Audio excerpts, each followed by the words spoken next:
Voltamos a falar do tarifaço de Donald Trump sobre produtos brasileiros. O presidente Lula assinou o decreto que estabelece as diretrizes da lei da reciprocidade. A medida é considerada uma opção para o Brasil responder ao aumento de tarifas anunciado pelo presidente dos Estados Unidos, Donald Trump. Sobre este assunto, recebemos o relator da lei da reciprocidade no Congresso, o deputado federal do Cidadania de São Paulo, Arnaldo Jardim, a quem eu já agradeço a gentileza da entrevista. Deputado, um bom dia para o senhor. Muito obrigado, Soraya. Eu que agradeço a oportunidade. Nós tivemos uma discussão muito rica sobre essa lei realmente no Congresso Nacional. Aconteceu em abril. No Senado foi relatora da matéria a nossa querida senadora Tereza Cristina. Eu fui o relator na Câmara dos Deputados. Nós conseguimos, numa convergência importante, aprovar esta legislação por unanimidade. Eu destaco isso porque muitas vezes se pensa que ela pode ser usada politicamente em uma alternativa e nós queremos preservá-la como um instrumento de defesa do interesse nacional. E é isso que ficou muito claro durante o debate da lei de reciprocidade que o Congresso aprovou. O que houve no Diário Oficial de hoje, anunciado ontem, foi que o governo regulamentou todo o procedimento para que isso possa ser utilizado. Nós temos regras, as regras, no meu entender, que o governo ontem anunciou, publicada hoje no Diário Oficial, vem de acordo com o espírito da lei, ou seja, para que ela possa ser usada, tem que ter um fato motivador que deve ser apresentado. Esse fato tem que ser analisado por um comitê de ministros dentro do Executivo, tem que se ouvir os setores diretamente vinculados àquela matéria e daí o governo pode realmente acionar um conjunto de normas. Essas normas passam aí, por isso o nome reciprocidade, Soraya e todos que nos acompanham aí pela Jovem Pan, passa por ser uma alteração de tarifa de importações, passa por ser sanções comerciais. Pode se incluir entre as medidas a possibilidade de sustar algum acordo comercial que esteja em vigor. E, além disso, ela pode também preconizar você sustar regras de propriedade intelectual, coisa que, entre o conjunto de nações, é cada vez mais uma das ferramentas para se discutir equilíbrio diante de sanções tarifárias. Então, hoje nós temos isso realmente agora regulamentado, podendo ser usado. Agora, deputado, justamente sobre isso, já é o momento de colocar na prática a lei da reciprocidade ou ainda é preciso esperar um gesto até do governo americano? Olha, eu vou responder com fatos. Eu estou nesse instante aqui na sede da FPA em Brasília.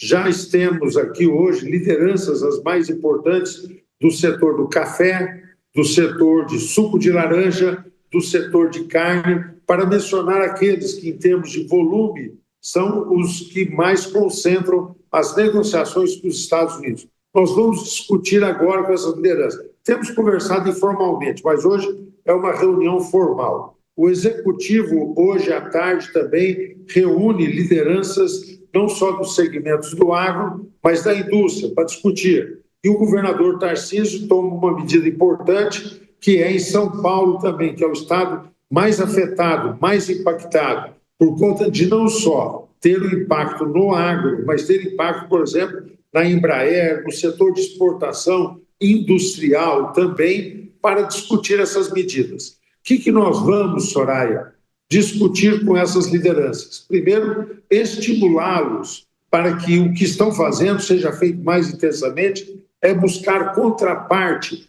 dos importadores dos Estados Unidos. Eu estou mencionando, por exemplo, vou pegar o caso do café.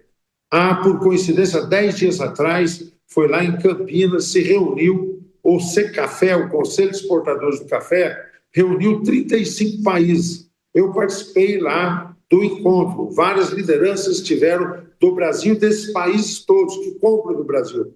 Então, acionaremos aqueles que compram o café, que processam lá nos Estados Unidos e distribuem. A mesma coisa do suco de laranja, que tem uma cadeia toda no próprio Estados Unidos, em que o nosso suco chega lá a granel, em navios tanques, são empacotados, algumas adições são feitas, customizado, se distribui no mercado americano e assim por diante. Esses contrapartes que fazem negócios, que têm uma estrutura de pessoas contratadas, que processam as exportações que lá chegam, nossas, devem ser partícipes nesse esforço para buscar negociação. Então, você me fez uma pergunta, desculpe estar me estendendo, mas é só pela importância do tema, e a resposta é: ainda não é hora de acionar a lei de reciprocidade, é bom tê-la regulamentada, mas antes precedê-la de intensas buscas de negociações. Nós estamos empenhados nesse sentido. Deputado, bom dia, muito obrigado por atender aqui a Jovem Pan. Eu vou trazer uma pergunta, eu queria que o senhor respondesse também de uma maneira mais breve, porque a gente tem outras para fazer também. O governador do Espírito Santo, agora há pouco, a gente ouviu uma sonora dele, ele dizendo: precisa ver como é que isso vai funcionar, não pode ser um duelo de tarifas, ele disse, manda uma de 40%, a gente manda outra de 40%. Isso é estudado caso a caso? Como é que funciona? Já aproveitando até uma pergunta dele, deputado. Primeiro, acho que tem razão o Renato Casagrande quando eu ouvi as entrevistas que vocês colocaram por ele, porque imagine, então, reciprocidade, 50, agora a gente replica 50, mais 60, não seria cabível, né? Então, a ideia é realmente esgotar a negociação. Você dá um passo, Roberto, quando você pergunta se essa negociação deve ser em bloco ou deve ser por segmento. Eu considero que deve ser por segmentos. São realidades muito distintas. Não dá para unificar isso de uma forma geral. Tem características diferenciadas. Por exemplo, nós temos a exportação de aços planos para os Estados Unidos.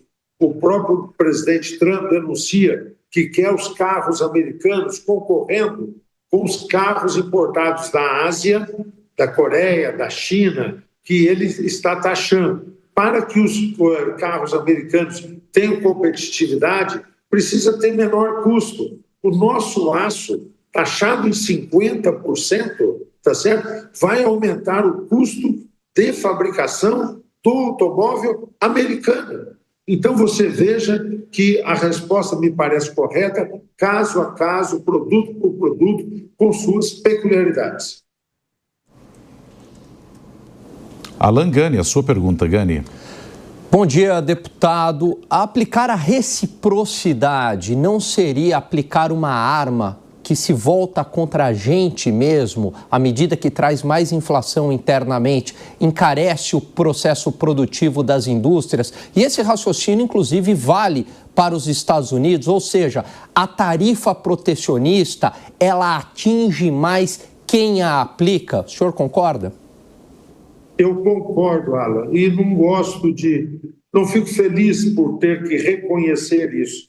Você veja só que os próprios Estados Unidos, quando determinam essa tarifa, vão ter um impacto. Nós brincávamos ontem aqui, estou dizendo, para usar uma expressão mais coloquial, no breakfast americano. O americano senta de manhã, come lá o seu bacon, a nossa carne, o hambúrguer, tá certo? Toma o suco de laranja, a maior parte dele vem do Brasil, toma o café, e o Brasil é o grande supridor também do mercado americano. Vai ter um impacto ali na inflação americana. E nós escalarmos também importações, vamos relembrar, todos já sabem isso, mas que nós somos deficitários. Os Estados Unidos vendem mais para nós do que importa do Brasil. Ou seja, nosso saldo é negativo para o Brasil, é positivo para os Estados Unidos, diferente do saldo que os Estados Unidos tem com relação ao resto do mundo. O Trump se motivou e argumentou toda a sua narrativa, consistiu ela com base num déficit americano que ele quer evitar. No nosso caso, eles têm superávit. Então, acho que nós taxarmos a importação de máquinas, equipamentos, terá impacto aqui no Brasil. Não é a melhor escalada. Então, esgotar exaustivamente toda a negociação. Alan, você tem toda a razão, no meu entender. Conversamos com o relator da Lei de Reciprocidade no Congresso, o deputado federal do Cidadania aqui de São Paulo, Arnaldo Jardim, a quem eu agradeço mais uma vez a entrevista. Deputado, um bom dia para o senhor. Muito bom dia, um abraço a todos.